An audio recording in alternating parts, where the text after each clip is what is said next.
महाभारत एक महायुद्ध की कथा मात्र नहीं है, बल्कि रहस्यों का भंडार है।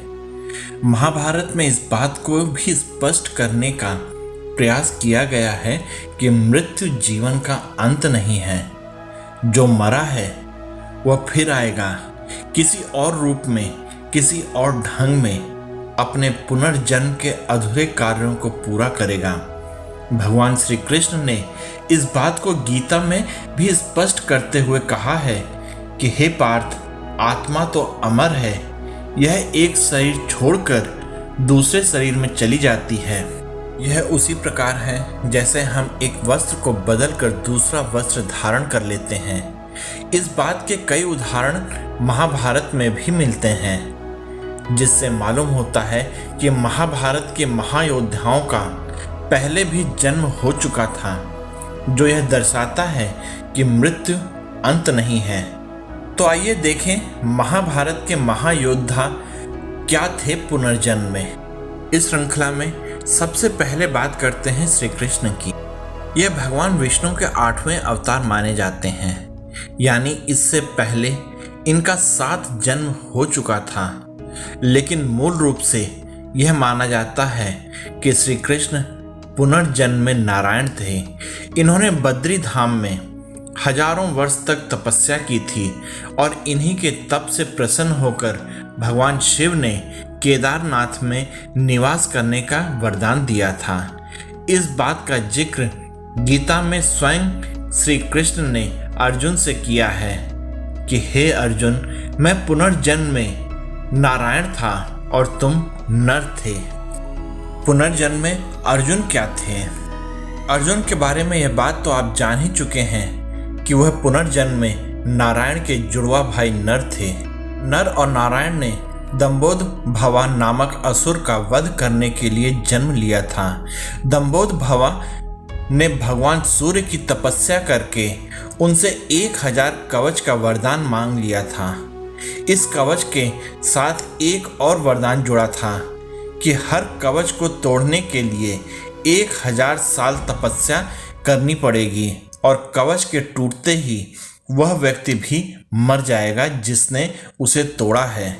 इस वरदान के कारण असुर अपने को अजय अमर समझकर अत्याचारी हो गया था। नर और नारायण ने बारी बारी से तपस्या करके दंबोद भवा के 999 कवच तोड़ दिए और जब एक कवच बच गया तो असुर सूर्य लोक में जाकर छुप गया। महाभारत के युद्ध में इस असुर का अंत अर्जुन ने किया। पूर्व जन्म में भीष्म को मिला ये शाप। महाभारत युद्ध के समय सबसे बुजुर्ग व्यक्ति भीष्म पितामह थे, जो अपने पुनर्जन्म के शाप के कारण दीर्घ जीवन जीने के लिए मजबूर थे। कथा के अनुसार भीष्म पुनर्जन्म में एक वसु थे। पत्नी की जिद में आकर इन्होंने ऋषि वशिष्ठ की गाय चुरा ली। इससे क्रोधित होकर ऋषि ने इन्हें पृथ्वी पर मनुष्य रूप में जन्म लेकर दीर्घ काल तक जीवित रहकर कष्ट भोगने का श्राप दे दिया। पत्नी के कहने पर ही इन्होंने गाय चुराई थी, इसलिए भीष्म रूप में इन्हें अविवाहित रहना पड़ा। पुनर्जन्म में कर्ण क्या थे? महाभारत की कथा में एक व्यक्ति के बारे में कहा जाता है कि वह कवच कुंडल के साथ जन्म लिया था। यह व्यक्ति था कर्ण। दरअसल कर्ण ही पूर्व जन्म में दंबोद भवा नामक असुर था। कर्ण का वध करने के लिए ही कृष्ण और अर्जुन को वापस पुनर्जन्म लेना पड़ा था। पुनर्जन्म में जब दंबोद भवा का कवच टूटता और नर नारायण में से एक की मृत्यु होती तो दूसरा अपने तप से दूसरे को जीवित कर देता और दंबोद भवा से युद्ध करने लगता। तब तक दूसरा भाई तप करता रहता। इस तरह नर नारायण के तालमेल से दंबोद भवा असुर का अंत संभव हो पाया। द्रौपदी के पुनर्जन्म का रहस्य। भविष्य पुराण में कथा है कि द्रौपदी पुनर्जन्म में एक विधवा ब्राह्मणी थी। इनकी इच्छा थी कि उन्हें अगले जन्म में सर्वगुण संपन्न पति प्राप्त हो और वह सदा सुहागन रहें। भगवान शिव की तपस्या से इन्हें 5 पति प्राप्त होने का वरदान मिला और यह पांडवों की पत्नी बनकर सदा सुहागन रहीं। धृष्टद्युम्न पुनर्जन्म में जय थे। द्रौपदी के साथ इनके भाई धृष्टद्युम्न का भी जन्म हुआ था। इनके बारे में कथा है कि यह पुनर्जन्म एकलव्य थे। गुरु द्रोण ने उनसे चोरी चोरी शिक्षा ग्रहण करने का दंड स्वरूप अंगूठा मांग लिया था। फिर भी एकलव्य ने बाएं हाथ से धनुष चलाना सीख लिया था। रुक्मिणी हरण के समय कृष्ण के हाथ में एकलव्य मारा गया। इस समय श्री कृष्ण ने एकलव्य को अगला जन्म लेकर द्रोणाचार्य से बदला लेने का वरदान दिया। अभिमन्यु क्या थे पुनर्जन्म में? अभिमन्यु के बारे में ऐसी कथा है कि वह पुनर्जन्म में भगवान श्री कृष्ण का शत्रु काले यवन था।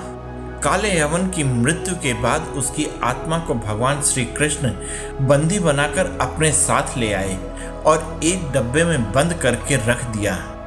एक बार सुभद्रा की नजर उस डब्बे पर गई तो उत्सुकतावश उसे खोल दिया। इससे वह गर्भवती हो गई और काल यवन ने अभिमन्यु के रूप में पुनर्जन्म प्राप्त किया। धृतराष्ट्र क्या थे पुनर्जन्म में? धृतराष्ट्र के बारे में कथा है कि वह पुनर्जन्म में एक दुष्ट राजा थे। एक बार एक हंस को अपने बच्चों के साथ देखकर उनके मन में हंस की आंख पाने की इच्छा जाग उठी। सैनिकों को आदेश दिया कि हंस की आंख निकाल लो और उसके बच्चों को मार दो। इस क्रूरता के कारण धृतराष्ट्र अंधे हुए और उनके 100 पुत्र युद्ध में मारे गए। शिशुपाल क्या थे पुनर्जन्म में?